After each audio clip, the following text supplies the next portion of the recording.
Hello, and welcome to the Community IT Innovators Technology Topics Podcast, where we discuss nonprofit technology, cybersecurity, tech project implementation, strategic planning, and nonprofit IT careers. Find us at communityit.com. Hello, and welcome to Community IT Innovators Technology Topics Podcast. This is the midweek Nonprofit AI podcast catch-up. I'm Carolyn Woodard, your host. I'm going to give the disclaimer that I'm always giving. I am not an expert in AI. No one is. So if you are on your AI journey, if you are looking to use AI at your nonprofit more effectively, if you want to know what AI is, you've come to the right place. Every week, we're going to share some news stories, some resources, some tips, some use cases, answer Q&A. So I invite you to join us on Reddit. We're at Reddit.r/nonprofit IT management. And you can ask questions there if you want to get them answered next week. Or you can just respond to this email, contact us on our website, communityit.com. We're trying to create this community and talk about what's going on in nonprofit AI. So I invite you to join us. So today I'm going to go through a couple of resources. If you listened to the introduction last week, nonprofits are looking to use AI. And I actually heard someone say she was recommending to every nonprofit to double the budget that they have for professional development so that their staff can get as much training as they need to in upskilling on the tools you already have that are adding AI and how to use those AI enhanced capabilities if you're using like Excel or your CRM or your donor management software, whatever it is that's always, every time you update it, you're getting new AI tools or a new AI chatbot or new capabilities. So doing the training to learn, really upskill on how to learn to use those. And I would say in addition to maybe budget some time so that your staff are happy talking about AI, maybe once a week, have a brown bag on it. People can share the prompts that they're using. They can share the tools that they're using. If they're using it on a tool they already have, they could share with the rest of your staff. Oh, and the CRM, you click this button and it does this thing. So that's one piece of advice is to do training. If you're looking for some fundamentals, what is AI, and some basic training, I'm going to make some recommendations. One is TechSoup. This is a established, beloved organization that can help nonprofits secure discounted licenses to Microsoft products and some other tools as well. They have a big knowledge base, how to use lots of different tools that are available for nonprofits. And not surprising, they have started and are curating courses and on-demand webinars about AI. So the website is techsoup.course.tc. You can get there from their website, which is techsoup.org. And their AI tools, Exploring AI with Microsoft Tools track at the moment has 4 courses in it: an introduction to AI and generative AI, ethics and principles of AI, critical thinking, question formulation, and prompt engineering with Copilot, and common uses for nonprofits with Copilot. I'm sure they will be adding to those courses over this year, but that is something that can get you started. If you are in a Google Workspace shop, so you're using Google for your IT, which lots of nonprofits are. It's very easy to set up. It's very low cost. So if you have a Google Workspace account, you have Gemini for nonprofits, and they have a big knowledge base as well. And they actually have Gemini for nonprofits on a specific page. So I will include that in the show notes. But if you go to support.google.com, or you just Google it, Google Gemini for nonprofits, And they have a productivity guide. So they have the main things that nonprofits might want to use Gemini for and how to do those. They have brainstorming, marketing, and fundraising campaigns, writing grant applications and proposals, managing donors and engaging them, and recruiting and training volunteers. So they have use cases and examples on all of those. And in the guide, you use Google Workspace with Gemini in Google Docs, Gmail, Sheets, or Slides. And they have a cheat sheet as well that's available and tips for writing prompts. So if you've done any AI, interactive with generative AI, or if you've listened to anything about AI, you know that a lot of it is in the prompting.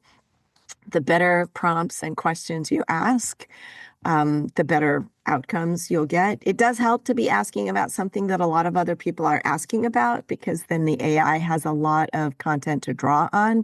So you can imagine marketing, fundraising are things that lots of people are asking about. So there is a lot of content out there for the AI, whatever tool you use to help you with that. But so that is Google if you're using Gemini.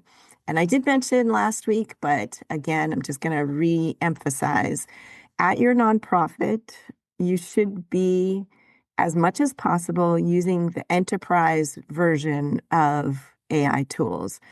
That login to your account will keep your data walled off from the public AI tools. And so when you're logged in, actually, when you log into Gemini, if you're in your Google account and your nonprofit has Gemini access for everyone, the licenses, you'll see at the bottom when you're using Gemini, it says, you are using the large language model, but it is not taking your information, your questions and your prompts and your documents and your, everything that you're putting into Gemini. It's not taking that and teaching its model on your materials, which if you just go to Gemini out in the wild and create an account, a public account, then it is using everything that you upload to it is part of its learning process. And so that's true for Gemini. That's true for Copilot. If you're logged into Microsoft, you probably already have access to Copilot. And we will be doing a webinar in February from Community IT that you can join about that question of, am I using the enterprise version? Do I have the enterprise version? How do I do that so that I'm using AI as safely and securely and keeping my data and my personal information, anything that you might be sharing with it, keeping that within your organization. So join us for that in February. But I just wanted to mention again, if you're not sure, ask around, ask your IT people about how to make sure you're using the enterprise version. To go back to classes and teaching, there is a friend of Community IT, Tim Lockey, who has a company called The Human Stack. He is somebody that we recommend often to smaller nonprofits. He runs very affordable IT management training classes. So if your nonprofit does not have the kind of budget to get consulting or to, pay for a big, pay for a person who's going to be your IT director, but you have IT tools that you want to use better and manage better, Tim runs through the Human Stack. He has workshops and classes to train up and upskill. Maybe your person who uses your CRM the most could do this training course to learn how to manage it better, in addition to the other things that they're doing. And he talks a lot about how to interact with the executives, the role of your executive director, the role of the database manager, the role of your IT department if you have one. So he is a really good resource. He has lots of free resources as well as his paid classes. And not surprisingly, he has added in AI for anyone. It's a 60-minute or so hands-on AI training that gets you using AI tools. explains the concepts, defines common terms, teaches you basics, and he is all about trying to develop people's agency around using IT tools, but using AI tools in particular. So you have the ability to do hard things. Your nonprofit is doing amazing things with your mission. So his approach is very similar to our approach of you can manage this and you can get better. And he has spent a lot of time over the last year developing these classes, and he's got lots of use cases and examples from nonprofits who have taken his classes and improved how they're doing AI. So urge you to check that out. It is thehumanstack.com. And you can see the AI classes are right front and center when you go to his website. There are two more that I want to comment on this week. They don't necessarily have classes, but there's two other AI tools that are kind of out there and are doing work with nonprofits that I wanted to mention if you want to check them out, in addition to Gemini and Copilot. One is Perplexity, which I've heard really good things about. I've used it a couple of times. I need to use it a couple more times to learn more about it. They partnered with Charity Navigator. So you can research nonprofits with Charity Navigator on Perplexity. So this is a partnership where Perplexity, when you ask it about nonprofits, their financial health, their program effectiveness, their leadership, how to donate, all of those things, you can go into Perplexity and it uses Charity Navigator's database to return the most useful and the most accurate answers that it can. Again, it's AI, so you got to check it. Just because it's using a database that is really focused on nonprofits doesn't mean that it will always give you back the right answers. But that is an interesting thing that it has done to partner with Charity Navigator and Perplexity. And the last one I'm going to talk about is Candid and Claude.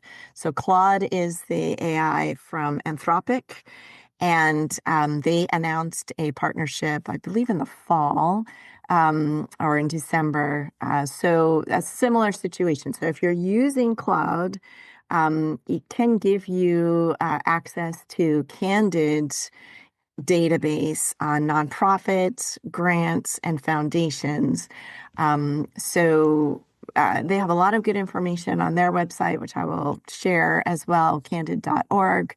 They did a blog post in December about it. So when you use Claude, you can use a connector model context protocol, which then, as I said, it gives you a direct pipeline into Candid's database. So when you ask Claude a question with this connector in place, you're using the connector, it will return better quality answers because it's confining its responses to the information that's in this database, which has grown over, Candid has been building over time.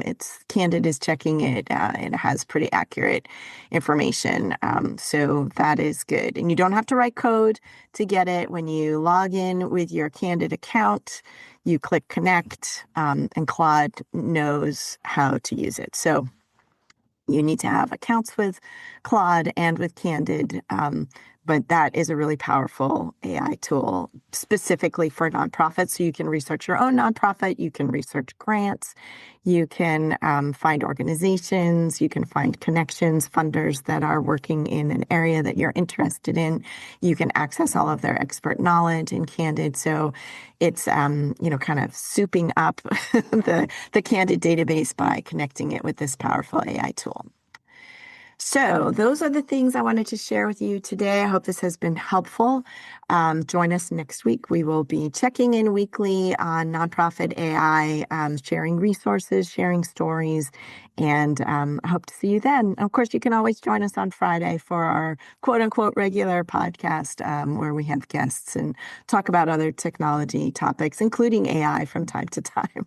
It's just everywhere. As someone said, it's the water that we're swimming in. So we're trying to help our sector grow smarter about it, and love to hear your questions. So please get in touch, and we'll see you next week. Community IT does these free webinars and podcasts for our community, and we love sharing our knowledge and experience. If you have more questions or are having trouble with your IT at your nonprofit, please get in touch with us on our website, www.communityit.com, so we can start a conversation or schedule an assessment. Downloading any of our free resources there will get you signed up for our webinar reminders, and you can attend our next webinar in real time and ask our experts your own questions. If you love podcasts, please subscribe and leave us a rating to help others find this leadership resource for nonprofits.